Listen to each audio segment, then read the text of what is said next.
Good morning all. The topic for today's discussion is ketogenesis. In mammals, including humans, if you see the acetyl-CoA that is produced as a result of oxidation of fatty acids can either enter the TCA cycle or is used in the production of ketone bodies, and this metabolic process is what is known as ketogenesis, that is synthesis of ketone bodies. Now, these ketone bodies can be regarded as the soluble transportable form of acetyl-CoA. So, we will see during the discussion, we will see how acetyl-CoA is actually moving from the mitochondria of the cells into the outside of the cell. So, when I say ketone bodies, there are three ketone bodies which are synthesized in our body.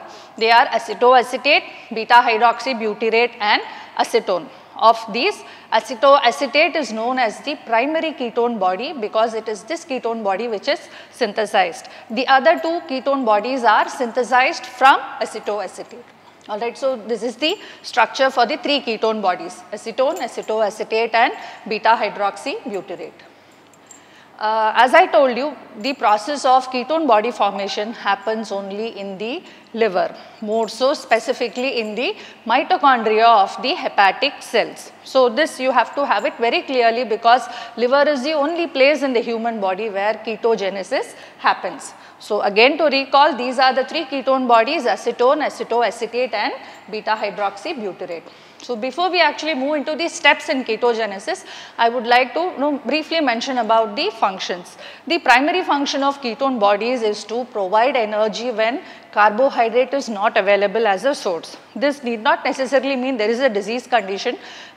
In starvation, when actually you are not having food, there is no carbohydrate source in the diet, the fat is used as a fuel. So, what the liver does is, this fat is converted into ketone bodies, it is sent out into the extrahepatic tissues where it is utilized for energy generation. Of course, there is a condition where there is uncontrolled production of ketone bodies that results in a metabolic disorder that we will discuss at a later time. So, apart from that ketone bodies functions, you can see that they are the preferred substrates for aerobic muscles and heart. Even when glucose is available, they prefer to use ketone bodies so that glucose is available for other purposes as well. Another point, during the process of ketogenesis, you will find that the amount of ATP that is generated is 22. That is from acetoacetate, which is the primary ketone body, the amount of energy generated or the number of ATPs that is generated is 22. Now, we will go through the steps in ketogenesis. The very first step in ketogenesis is two molecules of acetyl-CoA, they combine or condense together to form acetoacetyl-CoA.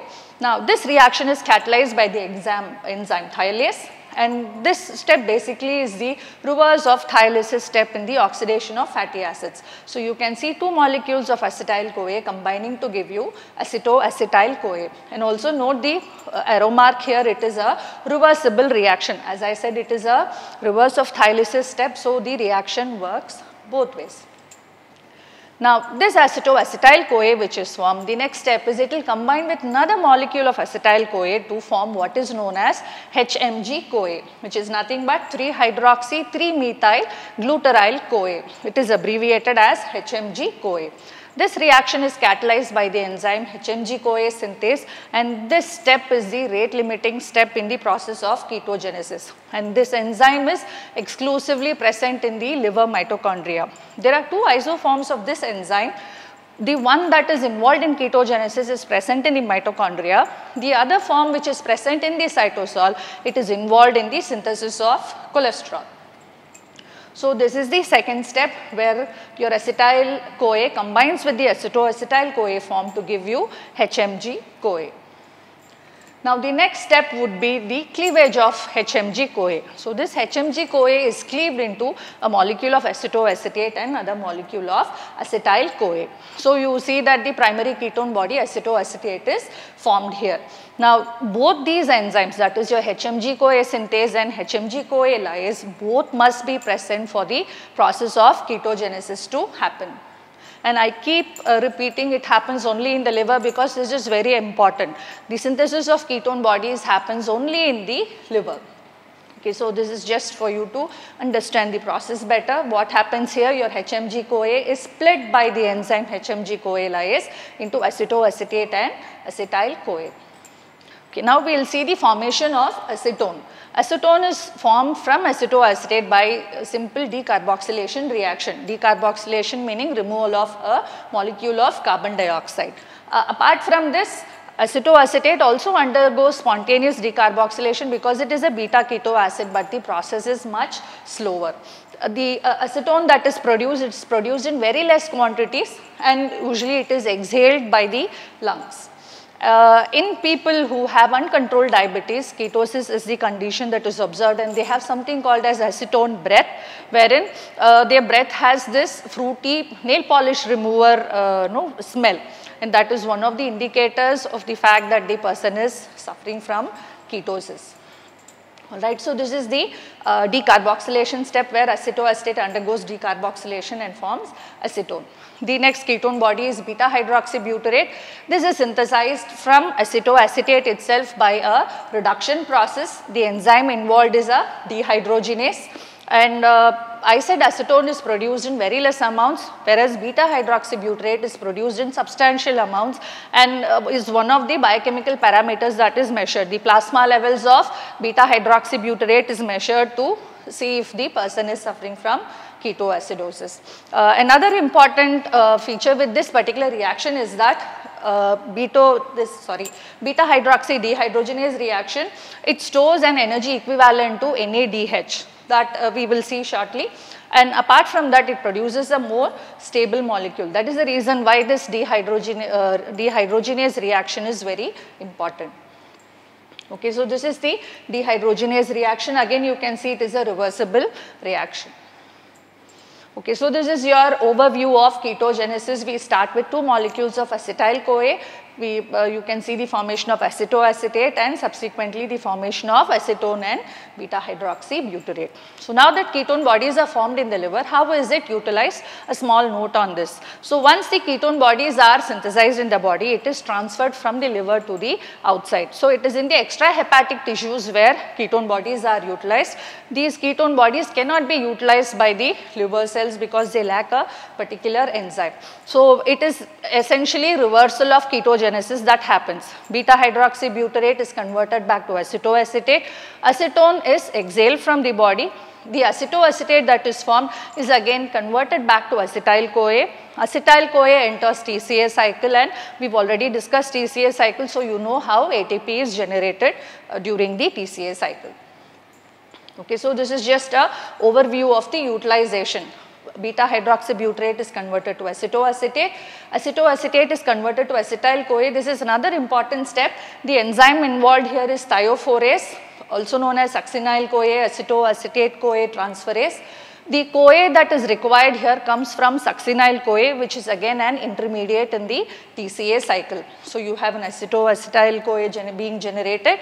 The enzyme thylase cleaves it and gives us two molecules of acetyl-CoA, which enters your TCA cycle for energy generation. Right. Another important point that you have to note here is the thiophorase enzyme.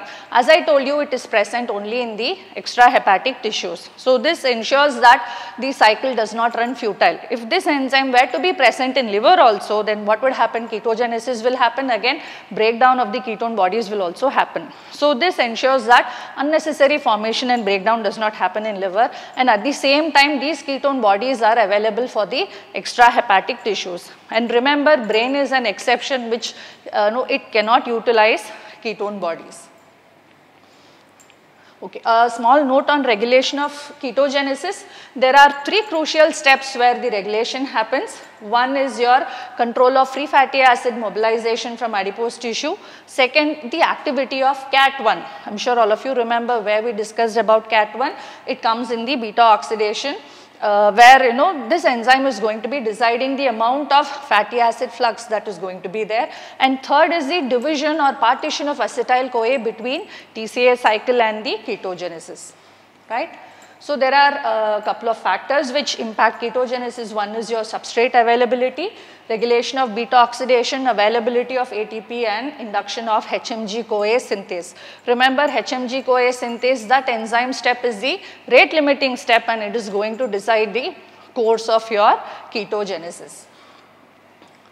Okay, last thing is on ketosis. Now that we have seen the production of ketone bodies, what happens when there is uncontrolled production of ketone bodies? Normally in healthy individuals also ketone bodies are produced whenever there is a need, meaning if the person is starving, or sometimes overnight sleeping also the amount of ketone bodies increases, but once carbohydrate source is available, automatically the body shifts to carbohydrate metabolism. But in case the person is, say, diabetic, there is uncontrolled diabetes and insulin is not available, or there is complete lack of insulin, what happens? Carbohydrate is no longer utilized, the body is shifting to fat as a fuel source, and there is uncontrolled production of acetyl-CoA. So that production goes beyond the point that TCA cycle can use up, and as a result what happens? The excess acetyl-CoA comes into ketone body production. When there is accumulation of ketones from the liver, it is going to be pushed into the extrahepatic tissues. Most often the condition ketonemia, where the levels of ketone bodies are very high in the blood, it happens not because the extrahepatic cells are unable to utilize ketone bodies, but it happens because the liver is producing an overwhelming amount of ketone bodies that it is going beyond the capacity of extrahepatic tissues. So what happens during ketosis is a condition where there is excessive production of ketone bodies, and it is the biochemical and clinical findings that you can notice is ketonemia. As the name itself suggests, it indicates very high concentration of ketone bodies in the blood. Usually it is around less than 3 milligrams per dl, but in ketosis it is more than 90 milligrams per deciliter. Ketonuria, where there is excessive presence of ketone bodies in the urine, the excretion is around 5000 milligrams per 24 hours compared to a normal rate of less than 125 milligrams per 24 hours. The acetone breath I already told you. Apart from this, there is metabolic acidosis. Now there is an increased production of ketone bodies, right? So as the levels increase, the levels of beta hydroxybutyrate and acetoacetate increase, they alter the pH of the blood. As a result, it becomes acidic and the condition metabolic acidosis arises. Now this is a very complicated situation, because as the pH decreases, as the pH comes down, what happens is there is acid-base imbalance, electrolyte imbalance, and another condition which is hyperkalemia, which means elevated levels of potassium. Excess potassium start coming out from the intracellular compartment into the extracellular compartment. There are many causes listed, but the leading causes are uncontrolled diabetes, starvation, and chronic alcoholism. You can see the other conditions that cause ketosis as well. And as I told you earlier also, the ketosis that results, it changes the pH of the blood, and there are no other symptoms also. And when we say uncontrolled diabetes, we already know that the patient or the person, the subject is going through the symptoms of the imbalance in the carbohydrate metabolism that is already there. Added to that, this acidosis also brings about a lot of complications. So if this acidosis is not corrected in time, it can result in coma or sometimes even death. So if when I'm saying that it can cause coma, if you have to prevent that person from slipping into coma, the first line of treatment would be to make sure sufficient glucose is available for the muscles and all the tissues, and first restoring the person's metabolism back to carbohydrate. Fat is being used as a source, right? So you have to bring the person back to utilizing carbohydrate as a source. Insulin might be required, which the doctors will decide on the dosage. Apart from that, if there is severe acidosis, bicarbonate administration can help bring down acidosis. So when acidosis is corrected, automatically the hyperkalemia gets corrected, and the other conditions, electrolyte imbalance and the acid-base imbalance that occurs also slowly gets corrected.